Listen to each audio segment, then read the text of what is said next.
Noong umaga ng June 8, 2026, habang nagsasagawa ng flag raising ceremony ang mga paaralan at tanggapan sa iba't ibang bahagi ng Pilipinas, isang malakas na lindol ang biglang yumanig sa bansa.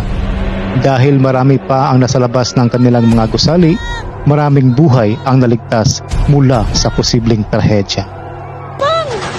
Muling ipinaalala ng pangyayaring ito na ang Pilipinas ay isa sa mga bansang madalas tamaan ng lindol.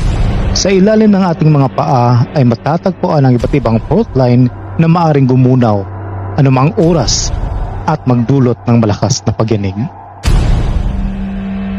Ngunit ano nga ba ang mga fault line sa Pilipinas at ano-ano ang mga pinakamalalakas na lindol na naitala sa ating kasaysayan? Alamin natin sa dokumentaryong ito. Alam mo ba na ang Pilipinas ay isa sa mga bansang madalas tamaan ng lindol?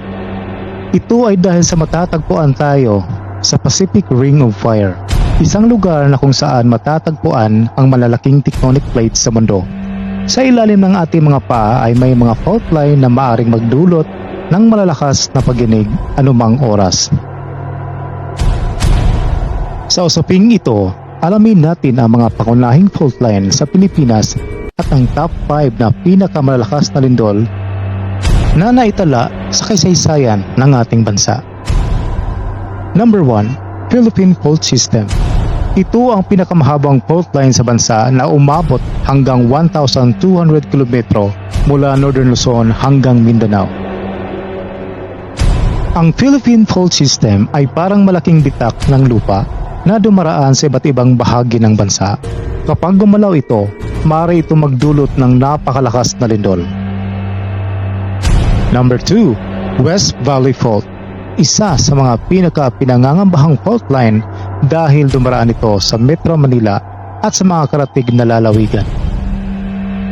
Ayon sa mga eksperto, maaari magdulot ang West Valley Fault ng magnitude 7.2 na lindol na kilala bilang The Big One.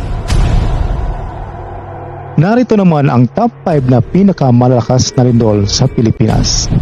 Number 5, 1973 Cotabato Earthquake. Noong 1973, niyanig ng magnitude 7.9 na lindol ang Cotabato. Maraming gusali at mga kabahayan ang napinsala sa malawak na bahagi ng Mindanao. Number 4, 1990 Luzon Earthquake. Isa ito sa mga pinakakilalang lindol sa modernong kasaysayan ng Pilipinas. Nawasak ang maraming gusali sa Baguio, Dagupan at Cabanatuan. Mahigit 1,000 katao ang nasawi. Number 3, 1918 Celebes Sea Earthquake. Noong August 15, 1918, ang lindol na ito ay nagdudulot ng malawakang tsunami sa katimugang bahagi ng Pilipinas at sa karatig na lugar. Number 2, 1976 Moro Gulf Earthquake. Noong Agosto 17, 1976, isa ito sa mga pinakamapinsalang lindol sa kasaysayan ng bansa. Ang kasunod nitong tsunami ay umabot ng ilang metro ang taas at tumitil ng libu-libong buhay. Number 1, 1897 Great Mindanao Earthquake.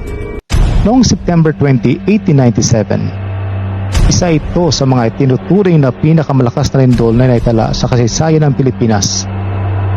Tinatayang umabot sa magnitude 8.7 ang lakas nito at nagdulot ng malawakang pinsala sa Mindanao at mga karatig na lugar. Hindi natin kayang pigilin ang lindol, ngunit kaya nating paghandaan ito. Alamin ang mga evacuation area, magkaroon ng emergency kit at makinig sa mga abiso ng otoridad. Tandaan, ang kahandaan ay susi upang makaligtas sa anumang sakuna. Ang lindol ay walang babala, ngunit ang pagkahanda ay nasa ating mga kamay. Please like, share, follow para sa mas marami pang makabuluhang dokumentaryo at kaalaman. Maraming salamat po.